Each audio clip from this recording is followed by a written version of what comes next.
প্ৰতিবাদৰ পাছতে এজন আচলতে নিহত হ'বলগীয়া হ'ল প্ৰতিবাদকাৰী। গতিকে গোটেই বিষয়টো ইতিমধ্যে হয়তো তদন্ত আৰম্ভ কৰিছে। গতিকে তদন্তত কি ধৰণে প্ৰাৰম্ভিক পৰ্যায়ত আপোনালোকে আজি ভাৰতীয় জাতীয় কংগ্ৰেছৰ অসম শাখাৰ পৰা ৰাজভৱন ঘেৰাও কাৰ্যসূচী ৰূপায়িত কৰিছিলে।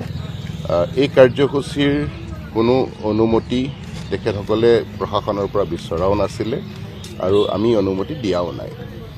আজি 10:30 বজাত যিটো আমাৰ ৰাজভৱন যোৱা ৰাস্তা উজান বজাৰ, তাতে এখন প্ৰাইমেৰী স্কুল আছে গণেশ মন্দিৰৰ ওচৰত।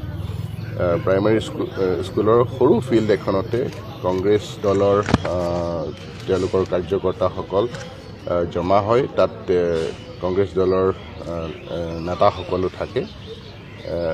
মানুহ 1000তকৈ বেছি জমা হৈছিলে।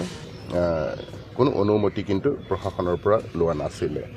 আমি যিহেতু ৰাজভৱনলৈ বেছি দূৰ আৰু নাই, তাৰ পৰা আমি নিয়ম মাফিক যিটো আমি কৰিব লাগে, আমি তাত আৰক্ষী মোতায়েন কৰিছিলোঁ।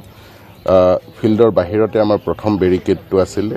তাৰপিছত যিটো ব্ৰহ্মপুত্ৰ গেষ্ট হাউচৰ ৰটাৰীটো আছে, সেইটোত আমাৰ ছেকেণ্ড বেৰিকেডটো আছিলে আৰু তাৰ পিছত আৰু এটা থাৰ্ড বেৰিকেড আছিলে। প্ৰথম বেৰিকেডৰ আমাৰ যিমান আৰক্ষী আছিলে, তেখেতসকলে কংগ্ৰেছ দলৰ নেতাসকলক অনুৰোধ কৰে যে আপোনালোক ইয়াৰ পৰা বাহিৰলৈ নোলাব।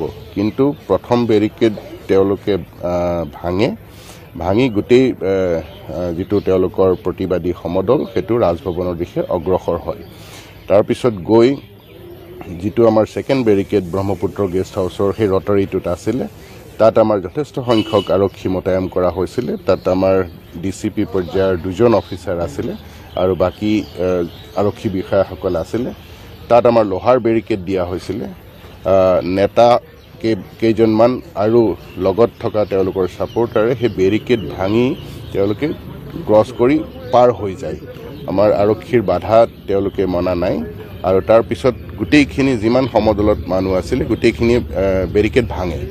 সেই সময়তে আমাৰ কোনো ধৰণৰ বেলেগ আমি ফ'ৰ্চ ইউজ কৰা নাই, কোনো ধৰণৰ লাঠি চালনা হোৱা নাই। আমাৰ হাতত যে টিয়াৰ স্মক থাকে, আমি টিয়াৰ স্মক ফায়াৰ কৰা নাই। বন্দুকেৰে যে ফায়াৰ কৰে, আমি ফায়াৰ কৰা নাই। টিয়াৰ স্মকৰ যিটো এমিউনিশ্যন থাকে, আমি এনেকৈ ৰোল কৰি দিছোঁ যাতে ধোঁৱা ওলায়। সেই ধোঁৱা ওলোৱাৰ পিছতে আমাৰ পুলিচৰ চকু আৰু নাকত লাগিছে আৰু প্ৰতিবাদী সমদলত থকা তেওঁলোকৰ চকু আৰু নাকত লাগিছে। তাৰ পিছতো তেওঁলোকৰ কিছু নেতা আৰু লগত কাৰ্যকৰ্তা অলপ দূৰলৈ আগুৱাই যায়, কিন্তু থাৰ্ড বেৰিকেডটো থকাৰ কাৰণে ৰাজভৱনৰ গেট পাবগৈ নোৱাৰিলে। তাতে প্ৰতিবাদকাৰীসকল আৰু নেতাসকল বহি অলপ সময় তেওঁলোকে প্ৰতিবাদ কৰাৰ পিছতে তাৰ পৰা